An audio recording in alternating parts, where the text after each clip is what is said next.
somebody in resources to follow through. And so, remind you time and time again, we're looking for a rock star. We're looking for an engineer with the intellectual rigor and ability to perform this set of tasks. No attention is paid to that growth mindset that you can actually learn and grow and be mentored and achieve. No, it's that you have some born right to be a genius. This is a toxic culture, and employees might stick with you as long as you're on a rocket ship, but when your business turns south or gets bumpy, they will flee for a better opportunity. So what's the disconnect? At SurveyMonkey, we surveyed a big group of people and found that 70% of C-suite executives see no problem, while only 36% of employees share that same enthusiasm. Are there barriers at work to you asking questions? 70% versus 36%. I think you can chalk this one up straight up to diversity, right? I'm a white guy. I'm sitting around the management room with a bunch of other white guys. What's the problem here? I got questions. They get answered. We're listening to each other.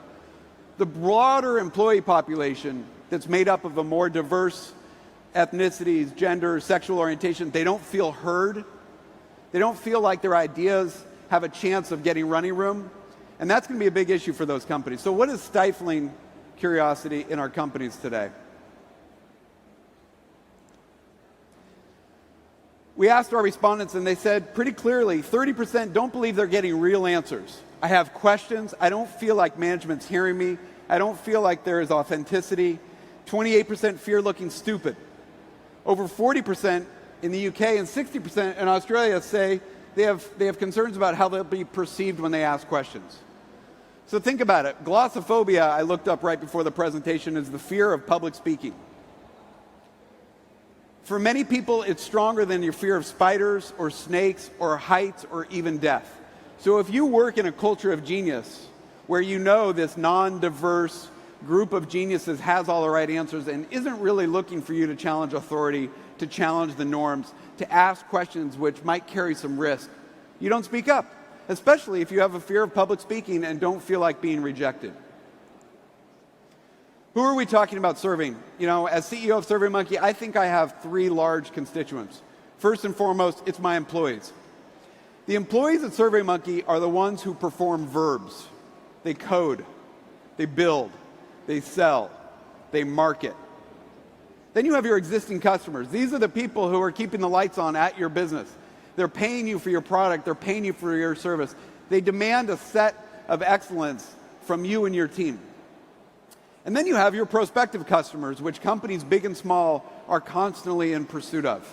They're the ones who are going to help you grow your market share, enable your next financing, and enable more career growth and opportunity for your team. We asked these folks, how many of you are inspired by your teammates? And non-surprisingly, you know, a decent percentage, 26% of the global workforce in the United States, found the greatest inspiration from their teammates. In the UK, the millennials, it was an even higher percentage, people who felt inspired by the folks around them. When we asked the inverse, said how many of you are inspired by your customers, a third of the US workforce felt that that connection was there. They felt inspired by their customers. Only 18% of the millennial workers in the UK had that connection. Now, I think that connection with customers is critical because, as we preach at SurveyMonkey all the time, your gut is only so good and it is constantly informed by data.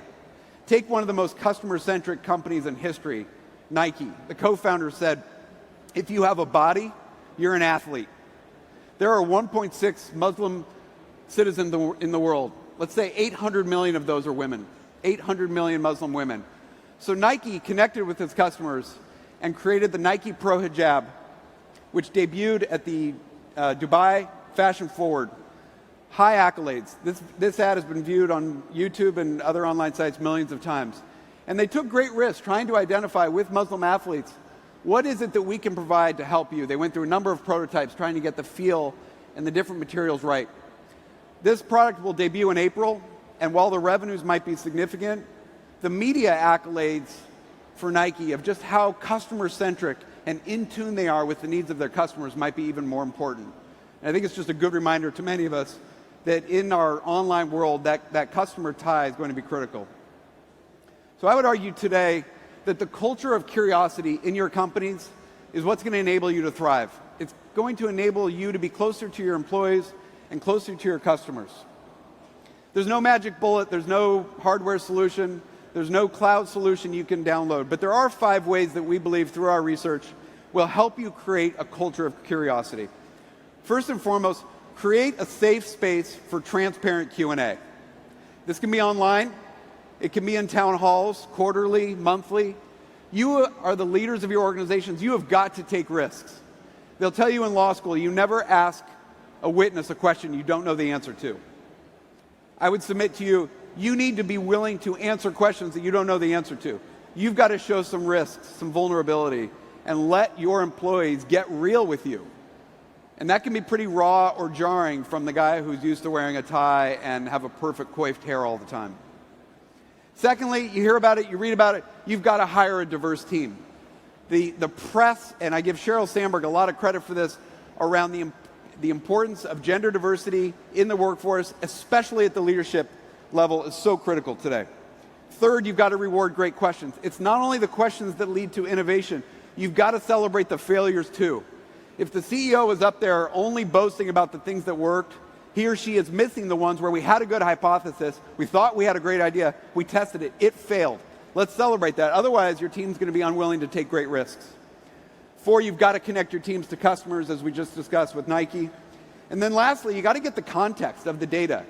Big data is important, but if you don't have the context around the data, you're going to miss something. 67% of federal employees identified themselves as engaged in the United States. Is that a good number? I don't know. If you got a 67% on a test score, you probably failed. But that was a 6-year high for federal employees. Now, we'll see what happens in the Trump administration. But relative to private industry, that's a pretty low number.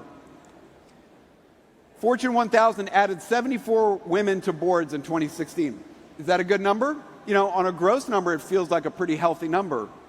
On an absolute basis, there are 20% of board seats occupied in the Fortune 1000 by women. That's pathetic. There's a lot of growth and expansion that needs to happen there. And I'm super proud to announce today that SurveyMonkey is adding Sue Decker, the former president of Yahoo and a current board member at Costco and Berkshire Hathaway, to our board of directors.